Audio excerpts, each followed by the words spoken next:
Gang, for over a year now, I've been talking about True Hemp Science full spectrum CBD oils and how they've reduced my anxiety and helped me get better sleep without waking up feeling foggy and confused.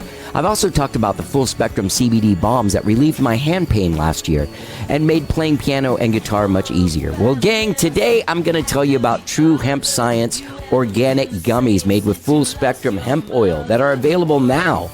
They come in two different gauges. There are 50 milligram ones that have 50 milligrams of CBD and 1.5 milligrams of THC. Then there are ones that are 100 milligrams of CBD and 5 milligrams of THC. Absolutely delicious lemon lime / orange flavors and also watermelon black cherry flavors.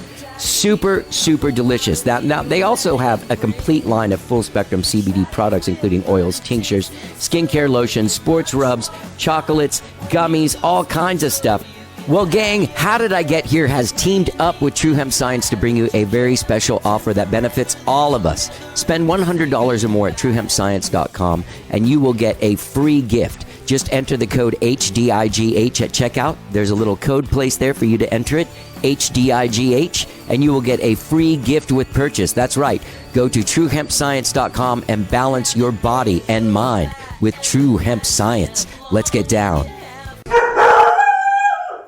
And you may ask yourself, well, how did I get here?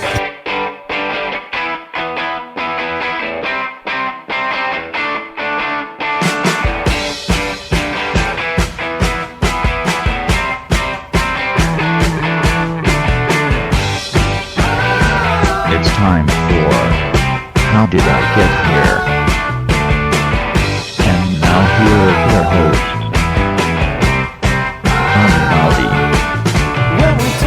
All right. Hello, I'm Johnny. I'm your host. Welcome to the show. I hope you guys have all had a good weekend, whatever it is you did this weekend. Also, happy Valentine's Day, or when I'm single, I like to call it Happy Half-Price Candy Day Eve.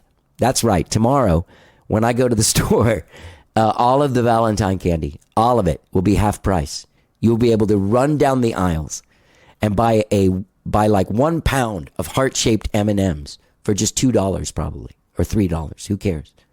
It's half-price candy day tomorrow. And also, if you're in a Valentine's Day zone, which I am not, I wish you happy Valentine's Day. I know sometimes that can be stressful. I've been stressed out on certain Valentines when I've been with someone who Valentine's Day, for some people, it really, like, some people were raised in like a way where like, oh, Valentine's Day is very important. And this is the day where this person shows me the level of love that they have for me, how much they love me. This is the day.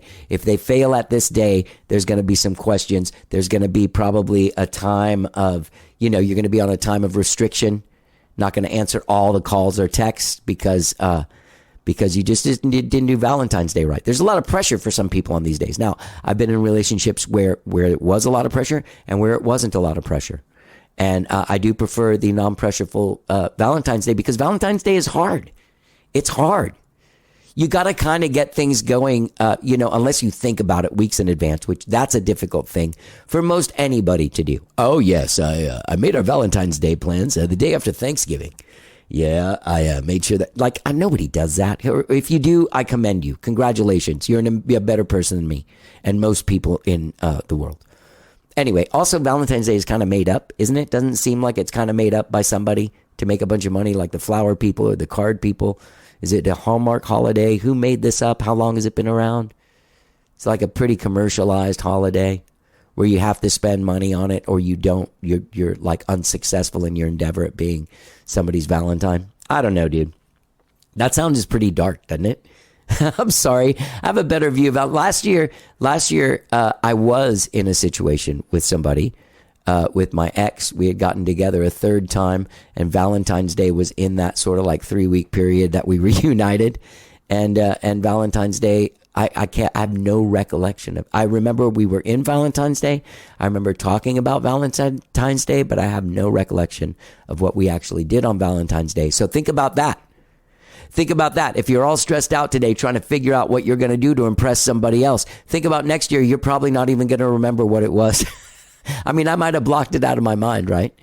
But you might not even remember what it was that you were so stressed out about today. Just remember that. Show love every day. That's the thing that I think. Why can't every day be Valentine's Day? You know, why can't you put a little bit of Valentine's Day into every single day instead of maybe not being Valentine's Day except for one day a year? I guess most people aren't like that. That's kind of a weird statement. Anyway, gang, you know, sometimes I'm doing these shows and like I did the intro for Friday's show on Thursday afternoon. And then I went to an event Thursday night for Austin Music Foundation. Really great event with managers and like talking about how to guide your career. And I found out when I was standing at the bar that Burt Bacharach died. And I was like, shit, man, Burt Bacharach. I love Burt Bacharach. But what ends up happening is a lot of times, like Tom Verlaine died a couple weeks ago. But it happened like after I had already done the intro for the podcast. And then a few days goes by and it's hard to like bring it up like the next week, right? I'm like, hey guys, I want to talk about Burt Bacharach. And you're like, yeah, that happened last week. Gang, I want to talk about Tom Verlaine. They're like, dude, that happened in January. I think so. Anyway, I'm not laughing. I'm sad that they died. I'm sorry that I couldn't bring you some kind of news right away. I wish I would have had people like Tom Verlaine on the show. I wish I would have had somebody like Burt Bacharach on the show so I could go back and listen to it. But there are some great podcasts out there. I saw that Broken Record, the Rick Rubin podcast, dropped a Burt Bacharach episode in memoriam. Hopefully there's some more out there. I'll go for a walk with Rosie and go listen to some Burt Bacharach talks. That'd be really nice. Hey, by the way, keep on listening to this show. Hey, gang, I want to tell you about an event I'm very, very excited about that's happening next Thursday, February 23rd. It's the Austin Music Foundation's Music Maker Revival fundraiser. Yeah, that's right. Austin Music Foundation has been serving this community for 21 years. And if you listen to the show, you know that I'm involved with them. I've been a mentor in their artist development program, and I've hosted a lot of their events. And I am very excited to say that I am very, very, very honored to be hosting this event, the Music Maker Revival Fundraiser. All money raised from ticket sales directly benefits Austin Music Foundation and its programs. They have a one-night-only all-star Austin house band featuring a rotating list of special guests performing their arrangements of 80s and 90s hits we all know and love. Featured artists include Tamika Jones, Quentin Arispe, Tomar Williams, Naga Valley, Aaron Stevens, Anastasia Hera, of course, Kate Priestley, one of our favorite people there, Akina Adderley, and so many more. Of course, very special guests, Love and Chaos, featuring AJ Vallejo and Kendall Beard. So, gang, for over 2 decades, the Austin Music Foundation has provided Austin musicians, songwriters, and performers essential artist development programming and income-generating opportunities. So why don't you help us lead the way in ensuring our creative music community is equipped to build thriving careers at home in Austin and around the world by joining us Thursday, February 23rd, for our big fundraiser at Geraldine's at the Hotel Van Zant here in Austin. Go to austinmusicfoundation.org for tickets and for information on the show so that you can come on out and support a great nonprofit that's been helping Austin musicians for over 2 decades. I'm very proud to be a part of it. AustinMusicFoundation.org. Get involved. Speaking of AJ Vallejo, who's a special guest at this, he reached out to me about a month ago and told me about an artist he's been working with, producing and also managing, and helping get the word out about this amazing Spanish singer. He's Mexican, but he sings like these traditional sort of Spanish love songs. There's a great song you're going to hear that just came out called Un Gran Amor. It came out in December. But AJ told me about this guy. His name is Willie Alvarado. And I went and listened to him. He texted me about him. I went and listened to him, and I fucking freaked out. This guy's got like the most beautiful voice. And I love a Spanish tenor. I love a Latin tenor. There's a lot of those Mexican guys. There's a guy that I grew up around. My grandparents were friends with. He's very, very famous in that world. His name is Pedro Vargas. He died a couple decades ago, but he's one of the forerunners of that stuff. And Willie and I have a great conversation about keeping up that tradition of music. He's got a bunch of singles out. He put out a couple albums last year. He is recording with AJ and putting stuff out all the time. His songs and his voice are just amazing. He does versions of Volver, Volver, which you know, Volver, Volver, Volver. That song, great song. He's got a beautiful voice, but he does songs like My Way in Spanish, A Mi Manera. Does his own version of that. Unbelievable version of it. beautiful, beautiful voice. This voice is like, when I went to go listen to it, it takes me to a place that I've heard these voices all of my life, and maybe you too. And they kind of bring you in. It's like a velvet. You know what I'm saying? There's like a velvet to this guy's voice. It's this beautiful, big, warm, soft feeling voice that can just exude this emotion that just, I don't know. Singers blow my mind. And Willie Alvarado is one of those singers that blows my mind. You can find him on Spotify. I'll put links to all of his stuff in the text of this podcast. He's amazing. And I want to thank AJ Vallejo for setting this up. We talk a lot about him in this conversation. We talk about all kinds of stuff.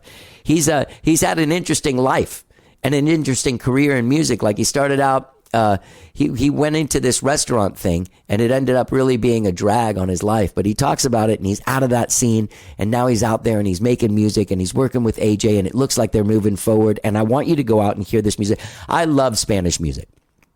I do. I love it. I grew up with it and I think it's part of our culture. I mean, the Latin Grammys and the Latin awards are televised and rock ones aren't. So, I mean, at some point we got to realize that this music is really here and it's here to stay. And there's people keeping up those traditional versions of music, just like there's people like Ray Benson keeping up traditional country.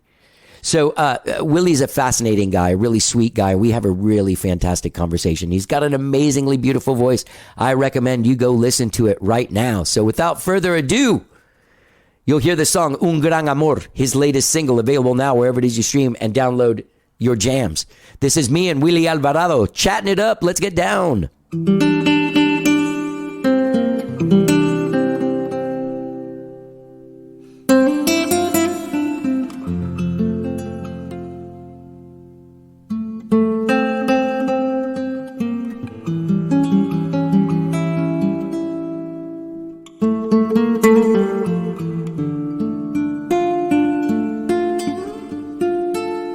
Él la quería con el alma,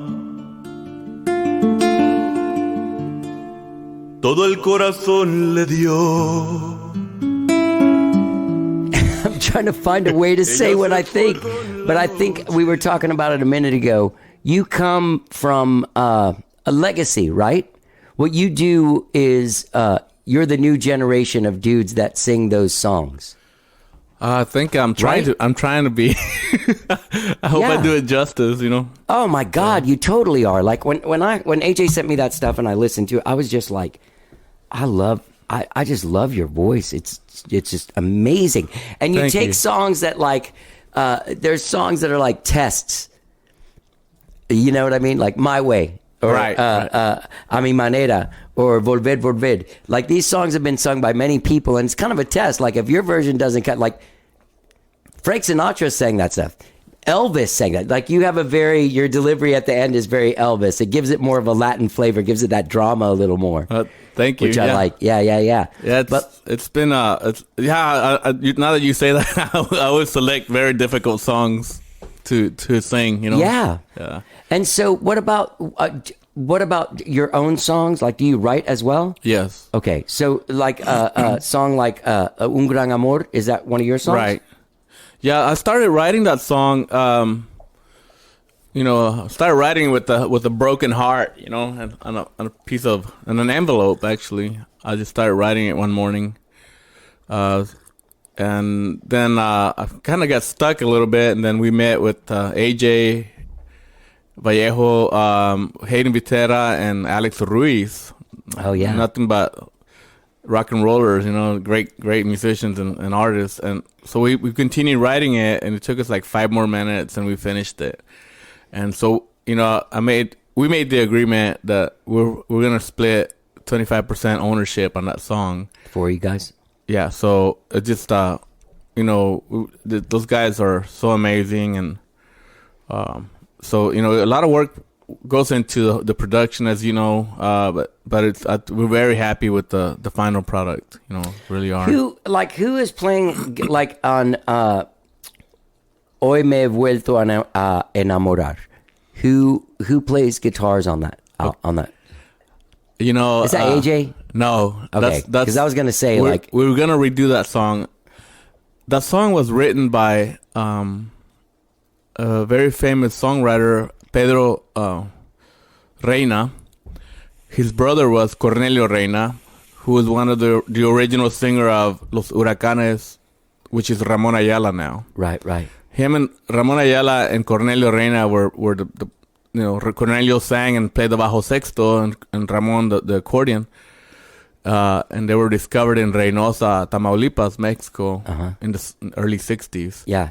And they became Los Relámpagos. And then they broke up, they went their own way. They both became very famous. And Cornelio became a movie star, He's got so many songs. But Pedro actually wrote Mi Tesoro. Oh, yeah, that's a beautiful. Your version of that's so beautiful. Thank you. Yeah. And Rick Del Castillo produced that for me. But I don't think we ever released that version. But the Mi Tesoro was that one that you heard is 20 years ago. Yeah, let me get this. Okay, because like you guys just were like, hey, let's have this guy on. So what I have to go on, nobody sent me like a thing. There's no like centralized thing. You've got an Instagram and then your stuff is kind of different places. Yeah. That's no judgment. I'm just saying like how I tried to find you. And then, so I just went on Spotify. But on Spotify, it looks like you put out an album in 2010 and then 2 albums in 2022 and a song. You know what I mean? Yeah. So I thought that there was this giant gap. I was like, what happened? Oh, there was. Yeah. Okay. There was a giant gap. Real quick, going back to Hoy Me He Vuelto a Enamorar, it was Pedro Reina playing the requintos. He actually was part of my production. And he's a beautiful trio. He had a trio, and he played the guitar beautifully, requinto, and he was a great singer. So he wrote that song, and he wrote for Intocable, Ramon Ayala, for many artists, and I think his most famous one was definitely been Mi Tesoro.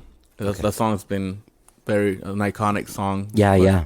So since 1966 when it was released, so it's been a long time. So I was very blessed to have met Pedro and to actually be around him like I am with you right now, and laugh and cut up jokes and I can't say the jokes he told me on live, but he was funny.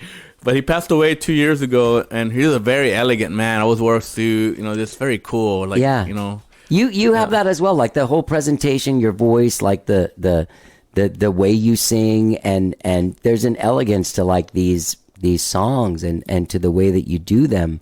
And, Thank you. Yeah, and looking through, when you perform, do you perform with a mariachi band, right? I do. I use a mariachi band lately because we were promoting Canciones de Vicente album. Yeah. So, and now that it's been almost a year since we released it. Now I'm starting to use more either a trio or if I use that mariachi, I'm gonna sing other mariachi songs too, not just strictly Vicente. Right. There's so many beautiful songs out there, Yeah. And they're all timeless classics. That's what I like to sing. Stuff that never goes out of style. That there's always a big need for. And anytime I sing, I'm blessed to always have somebody request another song. That was my mom's favorite, my dad's favorite, my grandpa's favorite. I have young kids that are 17, 18 and ask me to sing. Hey, that was my grandpa's favorite song. Can you, and then, they're teary eyed, and it's a great feeling to be appreciated, or for them to appreciate those beautiful songs, Yeah. So it's really cool. Yeah. But that gap between the 10-year gap was very, I went through some hell, man. I had a restaurant, and I'm from San Angelo. I was raised there. I was born in Mexico, but I saw a video of Jessica Forsyth. She's from San Angelo. Yeah. I was just talking to her on the phone and on my way over here, and kind of just getting pointers from her because I've never met you till today. And she goes, oh, he's real cool, real chill, awesome guy. Awesome. And AJ says the same thing, but and it is. It's like I feel like I'm at home right now. Like, it's really cool. Good, good. So I had a restaurant and went belly up, and not even a year later after I opened it. So I was stuck with so much debt and stress for literally 10 years, IRS problems. So Fuck. yeah, it takes that long to fix it. What do you think happened with the restaurant? I still own the property. No, But back then, yeah, but like, it was just bad management. You know, I was living in Austin. We had a great concept, great menu. But, you know, if you're in the restaurant business, you have to be there. yeah, You have to, as an owner, unless you're super rich and don't care, you use it as a tax write-off. Sure. But unfortunately, I'm not. So I knew. Then I let go of music and started being there, but it was too late. You know, it's just bad management, and because people in anybody will tell you in the restaurant and bar business, people are always taking stuff from the back door, and it's sad, but but it is what it is. It was part of a learning experience, and I just ran with it, and thank God that I'm still alive, because I almost felt like I was gonna have a heart attack a few times, a stroke or something. It was so stressful. I will never be in the food business again. I love cooking and entertaining, but that's it. Yeah. It's pretty rough. You've been using those AJ hot sauces? Yeah, we're actually. He asked me to taste them for him. Yeah. His taste buds are burnt up because he's been tasting all day. Like, hey, try this out, because we love the same hotness. Yeah. So yeah, it's good stuff. Yeah, we're gonna do a thing with the show where like you order and get a gift thing. I think we talked about it at breakfast the other day. Well, yeah, that's a great idea, because I know you love cooking too, and I've seen your shows. Your teenagers are fun. Hopefully, I can be in one of them. Man, dude, you should. Yeah, that'd be a lot of fun. Yeah, but I look back at life now, and at the moment you're stressed out. You're like, what else can go wrong? But then you come to a place in your life, and you're like, it was all meant to be that way.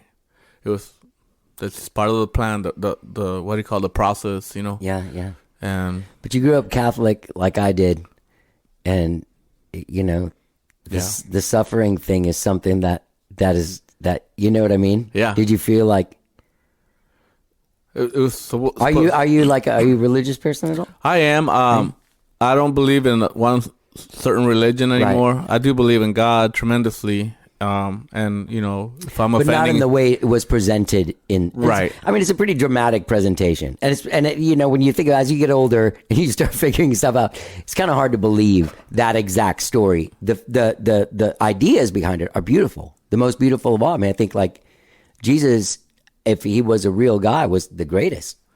Yeah, for sure. The greatest man who ever lived. Yeah. And then after that, it was Elvis. Let's go back to that. Were you influenced by Elvis?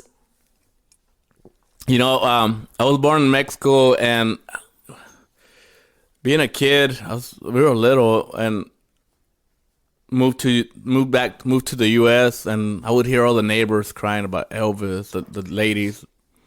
Did you move here like in 77 when he died? 79. 79. 2 years later, yeah, he was still talked about. Yeah, sure. And it reminded me a lot of Pedro Infante. That was my first idol, Pedro Infante. And but then I started hearing his music, and we had a lot in common. Like, to come from nothing, just being on, like a government housing, getting turkeys and hams for Thanksgiving because we couldn't afford it. People would deliver them to us. That's 8 kids, mom and dad. That's a lot of kids to feed. So yeah. Then his story was the same, and that intrigued me. And then I just couldn't wait to, like, I was in junior high. I couldn't wait to go home and listen to Elvis records. I could not wait. I was like in school just thinking about that. I'm going to go home and listen to his lyrics and learn them, and that was my pastime. I didn't go out and play video games, or very rarely got on bikes. All my friends were smoking weed at the time. We're going around the neighborhood, walking around already at, 12, 13. Yeah. And, I'm not criticizing them. They're great people, but that's what I did for my pastime, Yeah. And yeah, it's a huge influence of Elvis. Was there any specific era of Elvis, or was it just Elvis? The whole thing. Yeah. Yeah. Watching the Elvis, the movie last summer, the new one. Yeah. I was like, damn, I thought it was really good. it's great. You? Yeah. I love the movie. Anybody that I've talked to that loves music agrees about it. People that don't like it because they don't understand music the way we do. Yeah. I feel that way because, yeah, it was a long movie, but it was very entertaining. The whole thing, yeah. And it just took me back to, when he was like hanging out with the colored kids, the black kids back then, and he didn't care about race. He wasn't racist. He just treated everybody the same. No. And that's how my parents raised us. Like, you date whoever makes you happy. People are people. Yeah. I've been thinking about that a lot lately because my parents never said, "Oh, I don't like him. He's white," or Right. nothing like that. Or Right. he's black. It was just, and I saw that in Elvis. I already knew that because I read a lot of his books through my life. And in high school, I would do my reports were done on Elvis, And so I would get up in front of the class and talk about Elvis. This happened this day. I'm all about. That's the only thing I was good at, like history, And so we got to pick who we were doing a story on. You would be Elvis. Yeah, I would do it on him. So I was like, huge. Remember those movies used to come on in the afternoon when you'd come home from school? Sometimes they'd come on. Yeah. So I loved those movies. They were just. I've tried to watch them as an adult, like during the pandemic. They're all on like Amazon or something. Yeah. You're like, oh yeah, man, I'll watch the Acapulco one. Yeah. Where he jumps off Fun in Acapulco, where he's jumping off the cliffs. Man, they're almost unwatchable. Yeah, they're terrible. And he hated that. He wanted a really important role, like a James Dean role. Yeah. He hated the singing guy. Well, he turned down the John Voight part in what's the movie? The cowboy with him in Midnight Cowboy.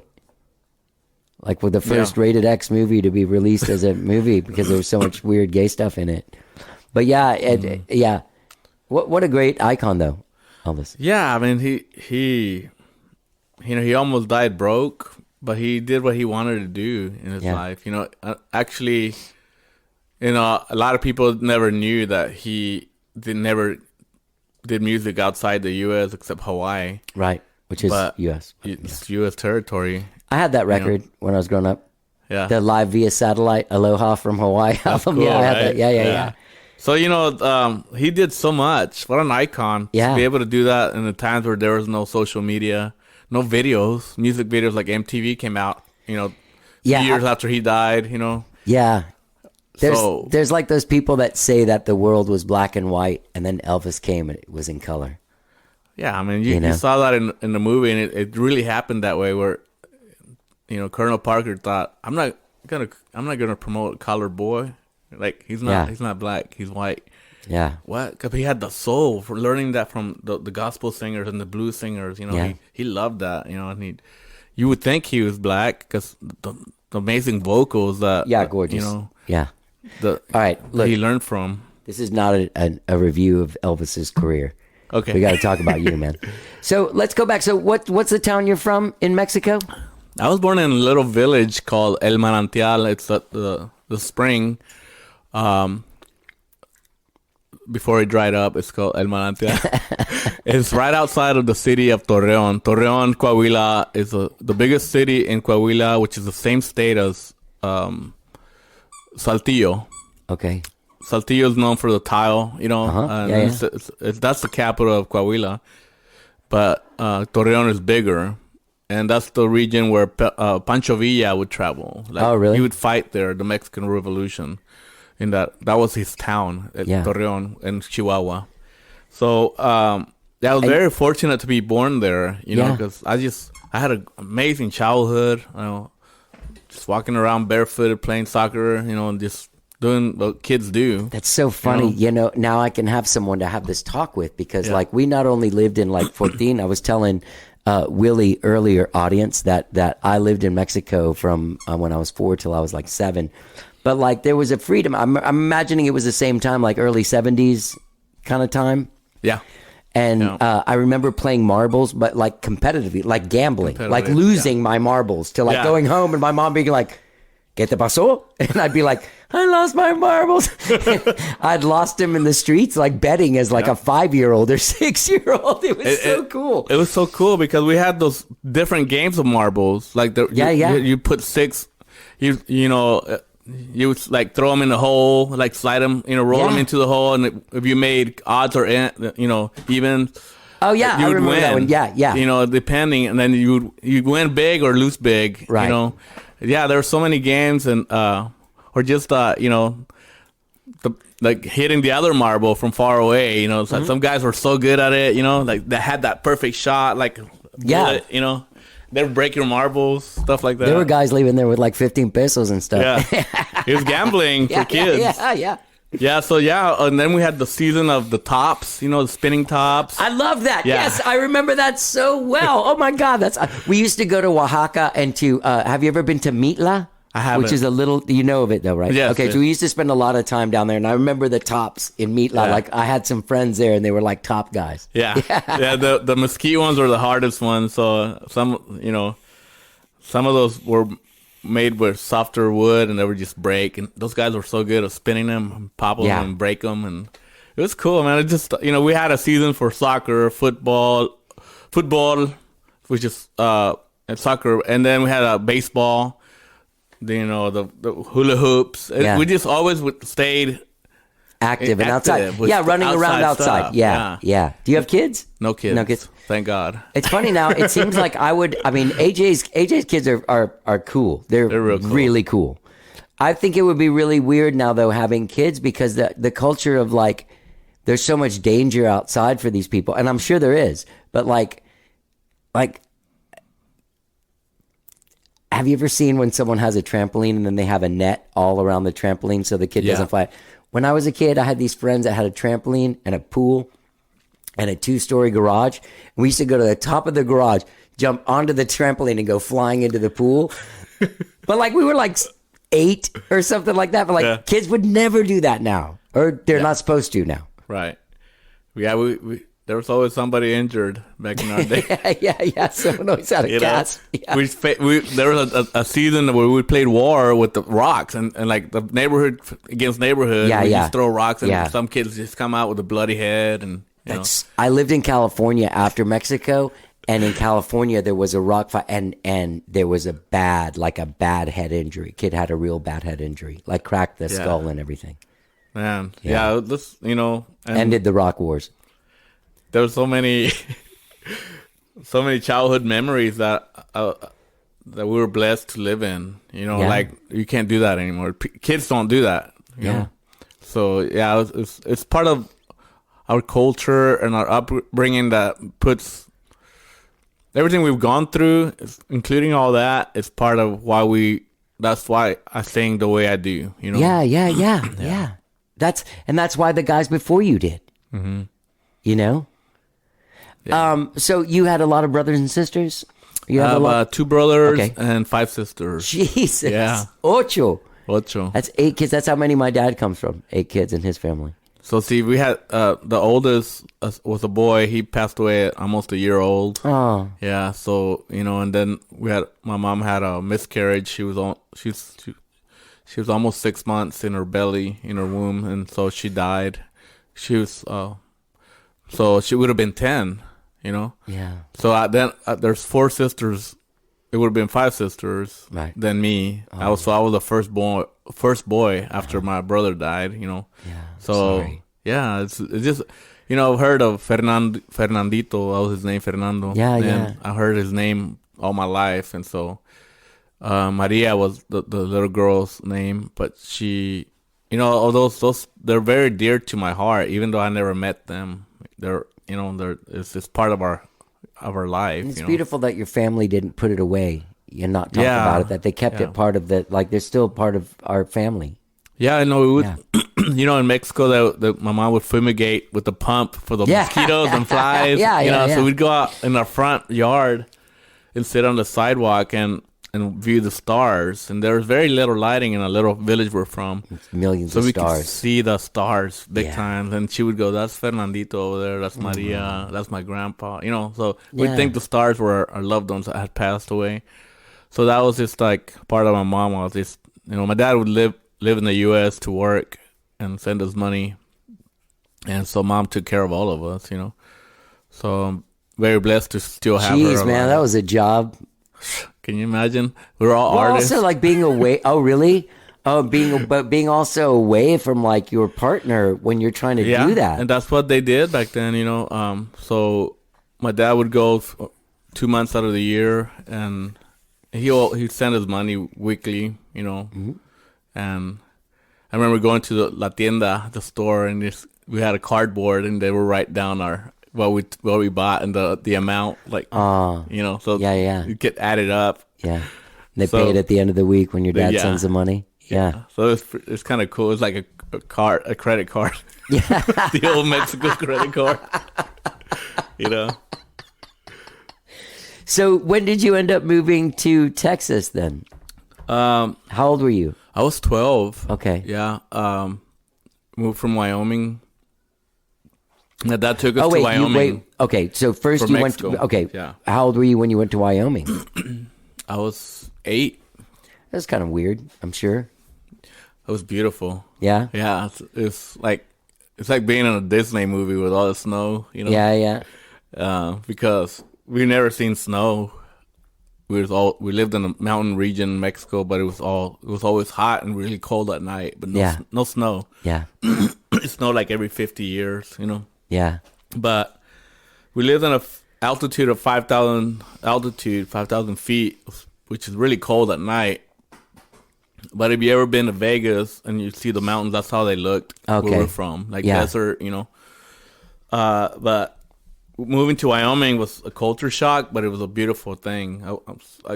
We talk about it, me and my siblings, and like mom and dad couldn't have taken us to more beautiful place, So just beautiful. Like, when I was like, whoa, before you said no, it's beautiful. What I meant was like it must have been weird moving from Mexico to Wyoming culturally, like a culture shock of just like, at least you guys had each other, the siblings. Did you become closer when you came here? Yeah, we did. Because, the people of Wyoming were so sweet, so nice, and no racism, Wow, it's great. It was just, they took us in, our landlord and our neighbors. We lived in a nice neighborhood in a small house, but next to the owner of the house, and they were the artists of town, Mr. and Mrs. Mason. They're so sweet to us, and of course we always did the yard with Dad. Like, we did everything for them, like for free, because we lived there in their smaller house. We did a vegetable garden, every year for them, with them. It was cool, man. The ladies across the street would bake us cakes and cookies, take it to us. It was sweet. What was your dad doing for work at that time? My dad worked whatever, like during the warmer months, he would build houses. Okay, like in construction and stuff. Yeah, his boss was like a man of all trades. He had a big ranch, and so he also had a taxidermy. So my dad would go and process the animals. That's pretty interesting. Yeah, he did everything. My dad, he did what it took to make money, to provide for us. Yeah. And so you moved to Texas when you were 12? Yeah. And what was going on? Like at that point, like what was your relationship with Elvis music? What were you listening to musically? Was American rock and roll getting I was still listening to all the Spanish, Pedro Infante, Vicente Fernandez, I was always listening to that stuff. I wasn't really into the new cumbia stuff, Right. I was never intrigued by it. It's just weird. And I love it and I respect it, but I was never like, let's go to the dance and dance. This group's going to be here. I was still always like, and my friends would tell me, why do you like that crappy music? Why do you like Elvis? why you like Vicente? That's ghetto music. That's Mexican, like mariachi. That's Yeah, awful. yeah, I'm yeah. like, and I was just like, Stay true. they made me feel like crap, but I just still listen to it, you know. Did you want to sing? Like, what did you want to do at that point with your life? I always wanted Like, to be a singer since I was did? a little boy. Okay, Yeah. okay. And I can remember being alive. I love singing. You know, just my mom was telling me just last week that she was watching the Vicente Fernandez series on Netflix, and oh, there's one. there's a great one. Yeah, there's one on Univision and one on Netflix. Okay. So a lot of it's not true. They made it for, you know, to make Yeah, it yeah, popular. yeah, We're talking about dates, you know, Yeah, the date yeah. when the Right, song came right, out. right, I already right. did my research. I'm like, was I wrong? And I go back and no, I was right, because I was, That drives me nuts. yeah, you know, and they had to change the name of the artist. Like, they can't mention Javier Solis for some reason on the Netflix one. Oh. They call him Plata. Oh. Because Plata or Javier Oh, Solis, right, yeah. I guess they have some rights with the family that, you know, they can't use their names or something. Can I tell you something? Sure. There was a Jimi Hendrix movie with Andre 3000 from the Outcast as Jimi Hendrix or whatever. Uh-huh. And I didn't want to watch it because they couldn't get the rights to the music. So I was like, oh, this is terrible. It's just going to be him playing a Wild Thing over and over. And it was. Or All Along the Watchtower too. They are the only two songs that they could show him playing, that he didn't write. But I only watched the beginning of it and turned it off because they were like, "Oh, you got so much competition, Jimmy." And it was supposed to be like 1969 or 1970. You got Led Zeppelin, you got Queen. Queen wasn't even a band until 1972, and I was like, "No," turned it off. Yeah, exactly. Yeah, you know what I'm yeah, talking about, yeah. because them saying that Volver was released in 1976, and it wasn't. It was 1973. Oh, okay. You know, so that's a big difference, Yeah. because by that time, also El Rey, saying that El Rey Vicente released it with his version of it because it was written by Jose Alfredo Jimenez, and sang by him, amazingly done. But that song was, you know, and then there's just so many things that they didn't get along. That then he gave him permission to record it, Right. and he made it great, you know, phenomenal. Everybody thinks Vicente wrote it. Yeah. He's the original singer, and he's not, you know, but he did a phenomenal job. Yeah. But yeah, so dates are very important in my head. I'm like, okay, that didn't happen. So when were you first able to get in front of people and sing? Like, when did that happen? And how? So my dad, when he was in Mexico, he always played poker, and he would play poker under the, you know, pomegranate trees or shady.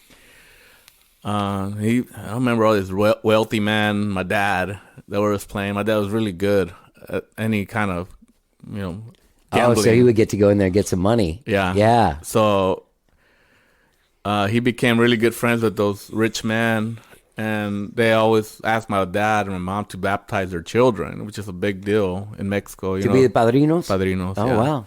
My parents were Godparents. very, godparents. They were very humble, poor people, but they're people of their word. You know, like Yeah. the handshake kind of people. Yeah. And they knew that if something happened to them, their children would be okay with my mom and dad. That's really cool. You know. Yeah. So going back to that, they're gambling, and I would go by there, and my dad would, hey, come here, sing us a song, because they were drinking too, and I would sing El Rey. Yeah, yeah. I was singing that song, so can't remember being alive, and they would pay me a peso, Nice. you know. And Yeah. so every time they were playing, I just loved singing, you know. I would sing El Rey or ¿Qué te ha dado esa mujer? Pedro Infante, Querido Amigo, you know, all those old songs, and. Then we moved.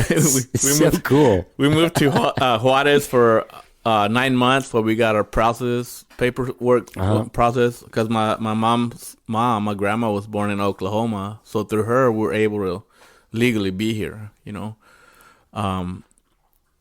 because she moved to Mexico during the Great Depression because they were making the kids go to school, and they're like, we're not going to send our kids to school, her parents, right. you know, so they moved to Mexico.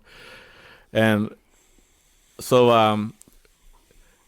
after Juarez, I remember crossing the border, and we were in El Paso, and it was a weird feeling. It's beautiful, like I don't know. I've never like when you're in the U.S. coming from Mexico. Mexico is beautiful, and I really love my country. I'm very proud to be from there. But we live in the most amazing country in the world, man. You know, I could feel as an 8-year-old, I could feel the freedom. Yeah. The air was different. Yeah. Just crossing the river, you know, from Juarez to El Paso, it felt like I was in a dream. Yeah. You know. Yeah. And it is. It's weird, isn't it? It's weird to think of a country that is like, it's literally like the best idea anybody ever had, you know? Yeah. I mean, as far as like a society. But it's definitely a work in progress, man. I mean, shit goes off the rails from time to time. Yeah, you know. Which is fine. I mean, it has to, right? It's a living, breathing idea. Like it changes, it modernizes, it changes with the times. Sometimes it doesn't. You know what I mean? And I remember as a kid knowing that we were going to come to the U.S. and I asked my Mom, who's going to be our maid over there? Because we thought we were going to be rich. You just come to America and you're just rich. Yeah. And she goes, "Oh, we're not going to have maids. No. We're going to do all the work ourselves." Yeah, you're going to be cleaning your room, buddy. Yeah. And so, you know, it was like, it was cool, man. It was a culture, such a shock, but it was in a beautiful way, you know, like, I remember my dad came to pick us up to El Paso a week later. So it was Mom and 8 kids in the back, including a 18-month-old baby, my baby brother. We're all covered. We're crossing the checkpoint in New Mexico, Truth or Consequences, New Mexico. And so we're crossing there, and my dad was in the front in the truck with his friend that had owned the truck, and my mom's like, "Okay, y'all cover yourselves." Times were so different because nowadays they would like tear everything apart, you know. Right. So there was a blanket covering Mom and 8 kids, and they never checked us. They just let us go through, you know, like which we were actually legally here, but you know, we still were scared, you know, because once we crossed. And we were okay to be here because the paperwork was in process, but we were still scared, you know, like so this was. I mean, that I feel like there's a part of our country now that doesn't quite understand the person that's coming over is scared. Yeah, you know what I mean. It's not some kind of wild animal coming here. This person is going from a shitty place to a place that they don't know what the hell is going to happen to them. Exactly. But that stuff that they're leaving is so bad that they will go across this river and deal with whatever they have to, like dogs and dudes with machine guns, a wall, whatever the hell it is, to get out of the rut that they're in. Oh yeah, in their place, you know. It's so sad. I mean, like you can just imagine their lifestyles, you know, the situation, and it's so heartbreaking, you know. Yeah. So for them to be willing to risk their life walking from Guatemala all the way to Juarez and the borders, and I mean, can you imagine that? Walking from Guatemala to Juarez? Jesus. Yeah. Christ. Dude, I take an Uber to come and take it live, which is like 3 blocks away. you gotta be ashamed of yourself. I walk down there. Yeah, but you know, it's like we take things for granted.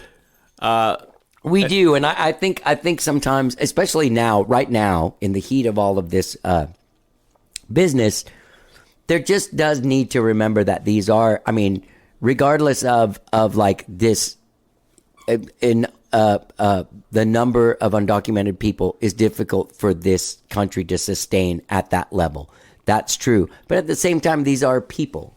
They're not ants or, you know, mosquitoes. It's like real human beings. Yeah, and you know, the timing is just, we were blessed to be able to do that. My grandma was born in Oklahoma. You know, our European, you know, friends, grandparents and great grandparents went through so much also, you know, like coming to America. A lot of them died. And, you know, talking to some of my friends that are very wealthy now, they're telling me their story. Their grandpas and great grandpas is so heartbreaking. How only that one person made it. They died along the way. There's a lot of that stuff. Buried at sea. You know, heartbreaking, and they went through hell. and they're like, we're reaping everything they worked so hard for. Yeah. You know, Yeah. I'm like, my dad always wanted us to be better and do better. Yeah. And a real quick story, when we were driving, we were in the back of that camper. It was August 3rd. It was my brother's birthday. My brother, 2 years younger than me, he turned 7.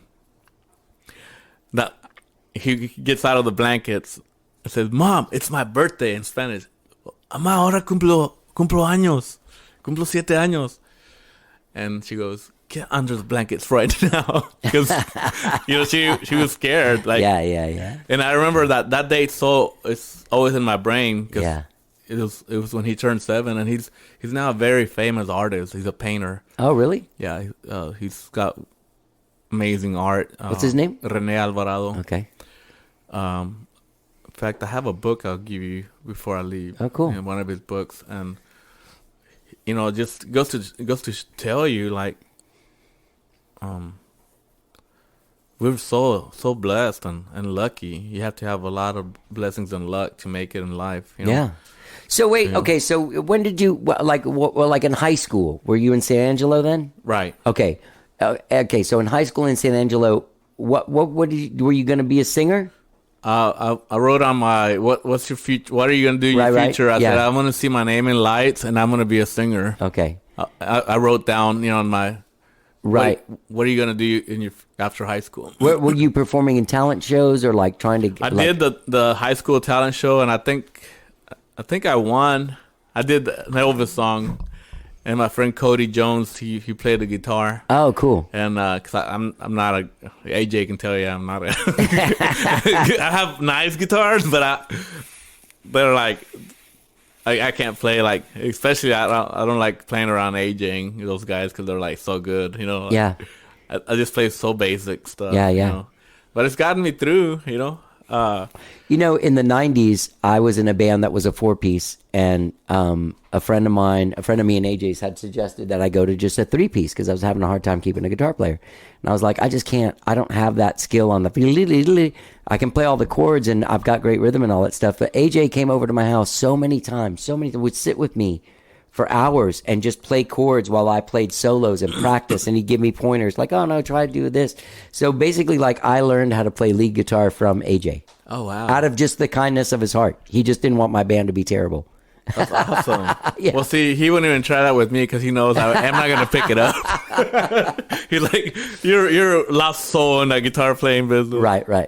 But I was like, that was my dream, and it's so funny. So how did you make it work? How did you make it happen? I just always had music in my heart, in my brain. No, I know, but physically, like, did you put together a band, or did you see some guys playing and just jump up and start singing, and they were like, "You're our guy"? Well, no, I went and I got married. I would go places with friends, and like, I would just sing like around them in the car or whatever. Right, Hey, okay. let's sing El Rey. Right. At parties, it started that way. Yeah. And the people would love it. They would like, hey, sing another one. Do you know this song? Oh, yeah. Right. And a cappella, like, Yeah. Just singing. Yeah. And they're like drinking, like, man, where'd you get these guys from? Yeah. Because we're like, cool, man. And and then I went and got married, and didn't work out. Got divorced. Then when I was separated, I started going out and going to after parties. And that same friend, Harvey Tapia, was like, hey, man, do you still sing? Oh yeah, I have a guitar and I could play very little stuff, and and so I started. My ex-wife got me a guitar, so I started messing with it and just learning myself, and just started like playing a few chords and just singing, and going through heartbreak with my ex. I started singing more and more, and coping with it that way, and so I sang at that after party, and people loved it for some reason, So I got invited to another party. Hey, my uncle's having a mariachi band at his ranch. Oh, why don't you come sing with them? Yeah. So we get to the ranch the next week. Beautiful home. They're a dairy farmer from Jalisco. Jalisco, the region of Mexican mariachi music. You know, that's where it started. Yeah.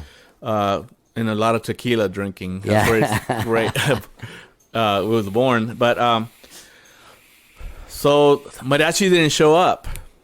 They had a family emergency, so they had to cancel. So it's like my friend Osvaldo Gonzalez Ozzy. He goes, "Hey, Tio, Uncle, do you have a guitar?" He goes, "Yeah, I got a brand new guitar." So he brought it out. I kind of tuned it a little bit. Yeah. And started singing all those songs, and they went from there. It's, in 2001. Wow. 21 years ago. That's why I say I've been doing this 21 years. Because I said I'm not married anymore. I don't have any children. I'm gonna do this. No matter what comes my way, I'll make this work one way or the other. How do you do it now? Like, how do you play live now? I'll play guitar and I'll sing accompany myself. But then I'll hire like a mariachi band. Okay. That's my favorite of all. Or I can do a lot of like a quartet or a trio. Like where I can just those guys can play the hard chords that I never even imagined. Right. So I can sing all those elegant songs. Like Can I ask you where do you play this? Like what venue? Well, I started singing, and more people started noticing this stuff, and so then I got hired to sing at the Museum of Fine Arts in San Angelo. Oh, cool! In 2003, for a Valentine's dinner, $100 plate. So I put together a jazz combo. The museum director was working with me. He goes, I can hear you singing some old American standard. So he had me sing some Sinatra, and so it's really cool because I love the transition. I love singing jazz. I really do. You know? And so then I had a trio to do the Spanish and English. We did the jazz, and then I did the trio to finish out. So I did like 2 45-minute sets. It was really cool. And people loved it, and they just snowballed from there, Yeah. Then I started, I had people believe in me that that were willing to not invest, but just help me out financially to start doing recordings and travel. Miss Eva Tucker, she's an angel, a philanthropist. Eva Camuñez Tucker, she was quarter German and 3/4 Mexican, and she married Mr. Art Tucker, who was an oil tycoon in his day. He had an oil refinery, so she had her money from him. She was already a smart businesswoman because her parents were, entrepreneurs, and they had a general store back in, early 20s, so I learned a lot from that lady, and she loved my family. She loved my brother's art, and, so I was very blessed to be able to sing for people that love art and culture. Yeah. That's why I feel like a lot of luck comes in. Not people buying a beer trying to get laid. Right. Like, No, I know. I mean, that's what me and AJ do. It's all about, to me, I started doing music because I love singing. There's always this burning sensation in my heart. It comes out in your singing. Like, thank you. Your love for it is there. Like it's palpable. Like just like all the greats, Yeah, I was talking to an ex-girlfriend of mine yesterday, and I was like, I just feel this. I've always felt this. Like there's a little fire in my heart. Yeah. It's weird. Yeah. I freaking feel it. It's nothing bad. But when I like talking to you right now, it just like it kind of fires up a little more. Because it's music that you have to feel, man. I didn't do it for girls. I didn't do it for money. Yeah. I just love singing. Yeah. I love, and the money comes with it. One day, I just want to help people that need it. I want to help children, animals, the elderly, the sick. Yeah, I want to have nice things, but I don't like to be greedy. I want to help as many people as I can, like Miss Tucker did. Do as many good things that you can for the most people you can. Yeah. You know, because I've been very blessed. You know, I've had people that believe in me, including AJ. You know. Yeah. You know. Oh, he loves you, man. Yeah. I mean, you know, he's there. He's going to bat for you. I know. You know, definitely. And I used to watch them in San Angelo when I was married. We'd go watch their show, Vallejo, you know. At the Steel Penny Pub? The Steel Penny Pub. Yeah, baby. I used to play there. Yeah.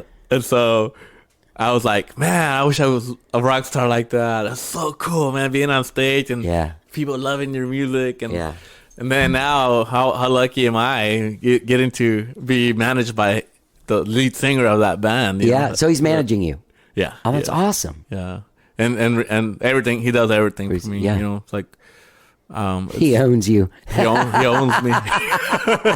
He's my master. No, he's a good great guy, man, and he really believes guy. in you. And he, you know, I can say this after knowing someone for almost 30 years. That, you know, I would put whatever I trust him with everything, even though he seems insane. Yeah, and he talks crazy. He talks crazy. He's always there for you. Yeah, you know, he's always believed in me. It's been 14 years now. Yeah, me too. I've always felt like AJ's been a champion of whatever, from this to my music to whatever. Yeah. Yeah. You know, so he I'm very, very lucky because he, you know, I just feel very comfortable working with him, and he feels the same way because I'm like, what do you want to do today? I call him. Yeah. He's so busy, and he calls me back. Like right now, you know, I had called him before I came over here. Yeah. Like, come over after your interview. So that was cool. He always makes time for me, you know. But he believes in me, and we're gonna make something amazing happen. You know. Yeah. You know, with everybody's support and God's will, you know, we'll make it happen. Yeah. So. People should get out there and check it out. Willie Alvarado. I'll put links to like the Spotify stuff in there. And Un Gran Amor is the single that's out now. You guys are working on another song right now? Right now we're doing the classic Bésame Mucho. Oh yeah. We're gonna do it for Valentine's, so we're gonna release it this week. So shit, you should send me that one then. You should send me that one and I'll play it. It's not mastered yet. Well, whenever cool? this is coming out for a couple weeks. Yeah. So yeah. Yeah, we'll do it for sure, and we'll send it to you. He's mastering today after we kind of listen to it again one last time. So we're excited because it's a whole different arrangement. Yeah. I've recorded it before and I've sang it many times. Sure. I've sung performing. Yeah. Yeah. What a great song, you know. If you read the story of Consuelo Velasquez, who wrote it, like she was like 15 when she wrote it. Oh, really? Yeah. I don't know the story of it. Yeah, she had never been kissed, and then she wrote that song. Oh, wow. So it's, I bet she got kissed a lot. It's a great song, you know. You know what's No, I mean there's a Beatles version. Yeah, there is. It's kind of funny. The cha-cha-cha. Yeah. I love it. Yeah. It's a great version because just to have the Beatles do anything. Yeah. It's like, what, you know. Yeah. Well, you have, you know, all the greats have done it. You know, it's the most famous Spanish song ever written, for sure. Man, has AJ ever talked, you should do a thing like at the gallery. I think that would be a cool thing. Like, you know, the Continental Club Gallery, the upstairs? Yeah. I love that You did place. up there like with the trio and it's all quiet and shit? Dude, Yeah. that would be amazing. I think that's. I'm going to call your cool. manager. Call now him. I know your manager and I can shake him down like, hey, what are we doing with Willie? I'm not seeing Willie enough places. Yeah, you know, I was very blessed to open up for Jose in Las Vegas. No shit? Yeah, I did. Whoa! I got to meet him and got his phone number, and he was such a great human being, you know. Yeah. And actually, it was 2007. It was the Sunday after Mother's Day. Mother's Day was on a Friday, and we drove from Tyler, Texas, doing a gig there at a museum, all the way to Vegas. I drove all the way straight. My God, because my band, they can't drive. They fall asleep. so I'm like, let me drive. Give me some Red Bull. Yeah. So it was really cool. He's such an icon, Jose. Yeah. If you've never heard of him, he was, he's the level of Sinatra, that type of singer. It's an icon. But we're doing sound check. It was the Fiesta Casino. It's one of those old, like Elvis would sing. It was a sit-down venue. Yeah, yeah. 1,000 people. Yeah. See, Like the Hilton. Yeah, yeah. And then they had a mezzanine for the VIP. So doing sound check, and his wife comes up to me, and she's like, she asked my bass player. She came up the stairs on the stage, like, what label are y'all with? Oh, wow. And he's like, no, we're with Willie. So she comes to talk to me. She goes, are you with the record label? Are you signed with anybody? I go, no. She goes, are you serious? I'm gonna help you. I know half the world in the music industry. So what happened? Well, she had an aneurysm like a couple of weeks Shit. later. So, but her saying that. She goes, She goes, this is 2007, like 6 years after I started doing this stuff, Yeah. So, I'm like, this lady, his wife, who's his manager, Sarita, because she saved his life, and she started his music career over because he was, Bottomed out. He'd bottomed out. Yeah. But she, for her to say that in front of my whole band, I'm not lying about it.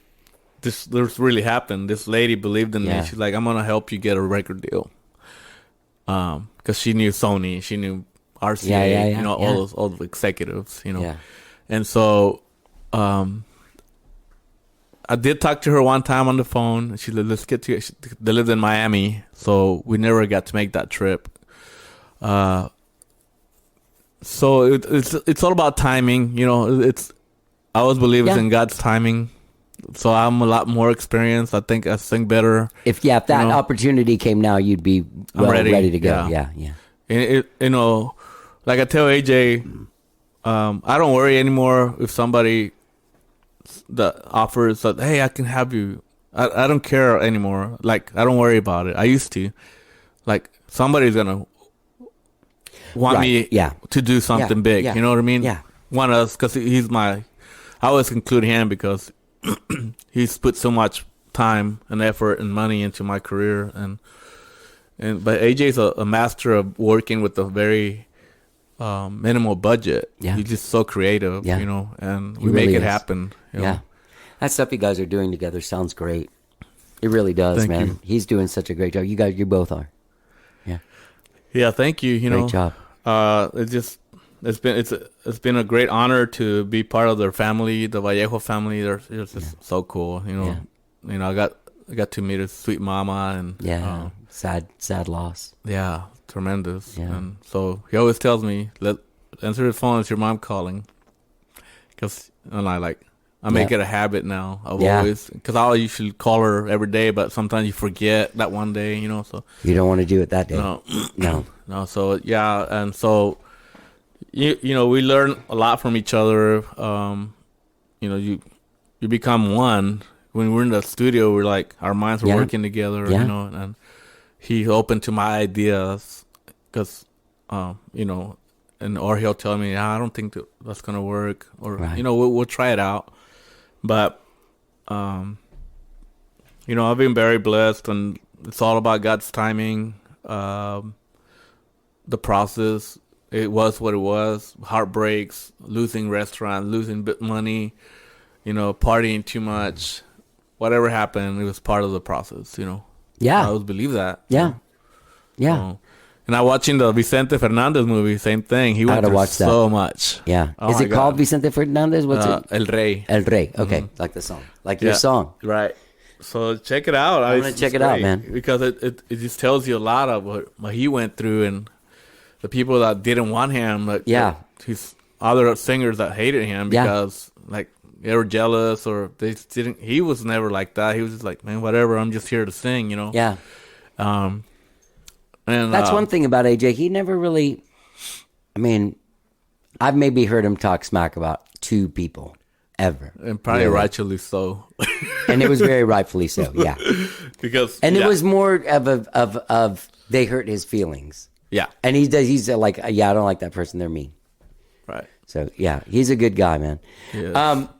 Willie, this has been great. I'll put links to your music on here. People can get out Awesome. there and listen to it all. And man, it's been great talking to you. Thank you, Johnny. Anytime Yeah, you man. want to talk some more when future projects come out. Yeah, and, please you know, do. Please come back. be I awesome. love your voice. Thank you. I love listening to you sing. I want to go see you do it live in front of people. Thank sharing you. that elegance. I'm going to tell AJ about my idea about the gallery. Yeah, we're gonna do hopefully. Only thing I ask is that you put me on the list for all the shows. Awesome. Done. You know, it's not about the money or whatever or saving that. It's just being on the list. It's special, right? Yeah. Because Well, I don't want to take a cut because it was my idea. So, but the cut I'll take is whenever I go. Yeah, but you know what I'm Yeah. saying? It's like being on the list because it's just cool, you know, like Yeah. it just makes Yeah, you it's feel cool. like you're part of the team. Yeah. That's how I feel when I'm on the list. You I'm guest like, of the band. yeah. So sometimes I gotta Oh, what remind. brought you to the show? Oh, they did. They asked me to come. They put me on the list. Yeah, Yeah. exactly. +1. Yeah, +1, dude. That way you can impress a lady or man, whatever you're trying to impress. Yeah. Really cool. All right, dude. This has been great talking to you. Thank you, Johnny. I Right, appreciate we'll do you. it again. Anytime. All right. Thank you, bro. Todo el corazón le dio. Ella se Gang, that was fue con Willie la Alvarado. You can noche. find him on Spotify, wherever it is you stream and download music. His latest single, Un Gran Amor, available wherever it is that you stream and download music. You're hearing it now, or you just heard it then. You're going to hear the rest of it in just a minute. I want to thank him for doing the show. I want to thank AJ for hooking me up with him. I love AJ. I love you, man. You're my brother. Soul brother. All right, gang. Have a great, great, great weekend, whatever it is you're doing. Or a great week. Sorry, it's the week. It's Tuesday.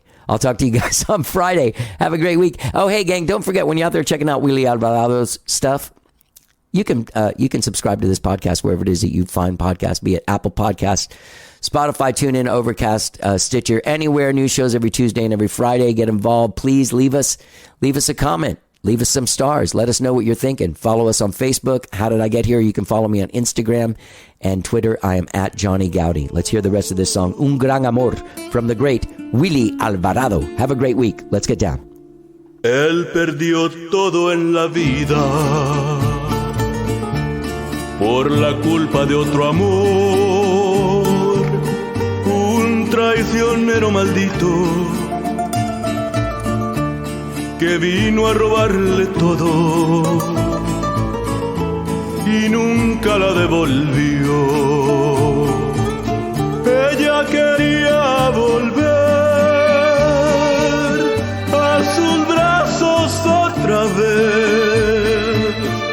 Ya el destino estaba escrito, no se pudo deshacer. Un gran amor con el tiempo no se va deshaciendo, pero al verse otra vez, tal vez pueda renacer.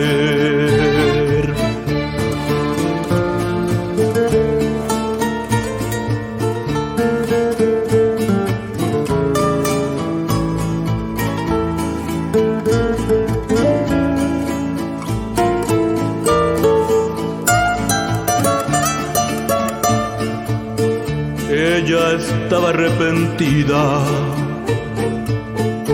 por el dolor que causó. Ella quebrantó su vida al dejar aquel amor. Ella quería volver a sus brazos otra vez. Ya el destino estaba escrito, no se pudo deshacer. Un gran amor con el tiempo no se va deshaciendo, pero al verse otra vez, tal vez pueda renacer.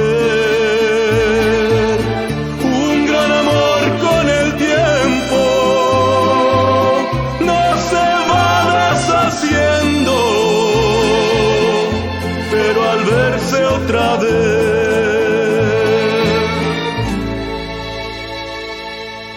tal vez pueda renacer.